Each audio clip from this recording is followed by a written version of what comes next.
मिठा कथा कहवा ताहले मिठा भितर प्रथमे आम मन को आसब छेनापोड़। तेबे आज हूँ विश्व छेनापोड़ दिवस जहाँकि सारा विश्व पालन करुच्ची किंतु नयागढ़ जिला दशपल्ला देखा मिली ए छेनापोड़ दिवस किसी भिन्न मोड़। तेबे से भिन्न मोड़ कौन आम पाखे अच्छा विद्याधर साहू मेमोरियल ट्रस्ट किसी सदस्य आम पाखे अच्छा पाखर सीधा सड़क कथा कौन रही टर्निंग पॉइंट कौन रही बदर कारण रही कौन कहवा आज्ञा आज सारा विश्व छेनापोड़ दिवस पालन करता बेले दशपल्ला किसी भिन्न अधर्म देखा मिलता। प्रकृति में छेनापोड़ सृष्टिकर्ता होती विद्याधर साहू तांकर घर हूँ सातपटना जरीपटना दशपल्ला अंतर्भुक्त। तेबे किसी व्यक्ति सेटा को पुओं ना नयगढ़ अंचल से नाटा को विभ्रांतिकर परिस्थिति सृष्टि कर ना को सुदर्शन साहू ना जीआई टैग अप्लाई कर आमे भी ट्रस्ट तरफ विद्याधर साहू ना जीआई टैग करने अप्लाई करूँ किंतु ए पर्यंत जीआई टैग र मान्यता क्या मिलना किंतु अपर पक्ष नयगढ़ किसी बंधु विश्व छेनापोड़ दिवस ना उत्सव पालन करी असत्य अटे। तेणु आम चाहूँ यार सत्यर उन्मोचन करा प्रकृत लोक जे कि समय देकी एक स्वादिष्ट मिठा को सारा ओडिशा रे ना नहीं ना विद्याधर साहू जीआई टैग मिले यह हूँ आम दाबी। प्रकृत में छेनापोड़ दिवस केबे यदि आम कह एप्रिल 11 को सारा विश्व पालुची प्रकृत में छेनापोड़ दिवस केबे ना आम विद्याधर साहूंकर तिरोधान दिवस को डिसेम्बर 31 को विश्व छेनापोड़ दिवस रूपे पालन करने समस्त को निवेदन करुचे और अनुरोध करुचे। एप्रिल 11 कौन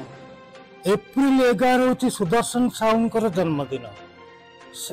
जितेबले 1945 मसीह छेनापोड़ सृष्टि है विद्याधर साहू एवं माँ जमामणि द्वारा सेतेबले सुदर्शन साहूंकर बयस थिला 13-14 वर्ष विद्याधर साहूंकर छेनापोड़ जो बाहर प्रकाशित है सबू लोकों द्वारा आदृत है एवं समस्ते भल पाइले सेटा धीरे धीरे सेतेबले आमर दशपल्लार बजार छुटिया बजार थिला तेणु नयगढ़ बजार को सुदर्शन साहू एवं भगवान साहू द्वारा विद्याधर साहू प्रेरण करते एवं सेठी बिक्री बटा से करते बिक्री बटा करके जहाँ लाभ पाते बापा को दौले किंतु प्रकृत में तार स्रष्टा होती विद्याधर साहू जोटा कि दशपल्ला आज कौन सब एकाठी मेमोरियल ट्रस्ट आम 2-3 दिन तले शुणिलु जे नयगढ़ किसी बंधु किसी अनुष्ठान 11 तारिख 11 तारिख आज विश्व छेनापोड़ दिवस पालन कर तेणु आम सरकार को आगु मेमोरांडम देइथिलु दाबी पत्र देइथिलु जीआई टैग एप्लिकेशन देइथिलु तो पुणी कहीं एक विभ्रांतिकर परिस्थिति सृष्टि होची सेति आम मुख्यमंत्री उद्देश्य तहसीलदार को आज मेमोरांडम देइछु। आम पाखे अच्छा से विद्याधर साहूंकर अणनाती अच्छा आम पाखे परिवार सदस्य अच्छा पाखर जाना कौन अच्छी मो राकेश कुमार साहू विद्याधर साहूंकर अणनाती आज एप्रिल 11 को सारा विश्व छेनापोड़ दिवस पालन करुच्ची किंतु दशपल्ला किसी भिन्न रूप देखा मिलता विषय कौन कह एप्रिल 11 विश्व छेनापोड़ दिवस नुहे जे स्रष्टा विद्याधर साहू तांकर आम तिरोधान दिवस तांकर तो सेतबेलर आमर जन्मतिथि आम जना ना तिरोधान दिवस डिसेम्बर 31 सेटा को आम विश्व छेनापोड़ दिवस भाव पालन करने चाहूँ आईटा ही ठीक किंतु बर्तमान आज देखा मिली किसी अलग रूप आज आप तहसीलदार को दायित्व कले कौन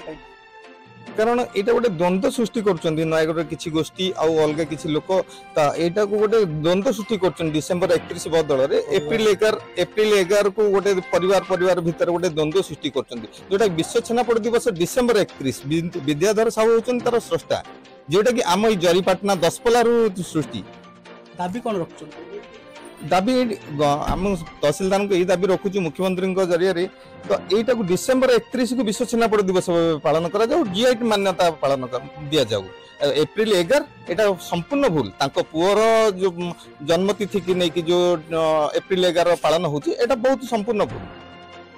ଆପଣ ଶୁଣୁଥିଲେ କିଭଳି ଭାବରେ ଛେନାପୋଡ଼କୁ ନେଇ ସୃଷ୍ଟି ହେଉଛି ବିବାଦ। ପ୍ରକୃତ ସତ୍ୟଟା କ'ଣ? ଛେନାପୋଡ଼ ସୃଷ୍ଟି ହୋଇଛି କେଉଁ ସ୍ଥାନରୁ ଏବଂ ବିକ୍ରି ହୋଇଛି କେଉଁ ସ୍ଥାନରୁ, କିନ୍ତୁ ଲୋକମାନଙ୍କୁ ବିଭ୍ରାନ୍ତ କରାଯାଉଛି ଛେନାପୋଡ଼ କେଉଁ ସ୍ଥାନରୁ ଛେନାପୋଡ଼ ଯାଉଛି। ତେବେ ଦେଖିବାକୁ ବାକି ରହିଲା ଏହି ବିବାଦ କେବେ ସମାଧାନ ହେଉଛି। ନୟାଗଡ଼ରୁ ଜିତେନ୍ଦ୍ର ମହାପାତ୍ର, NTV।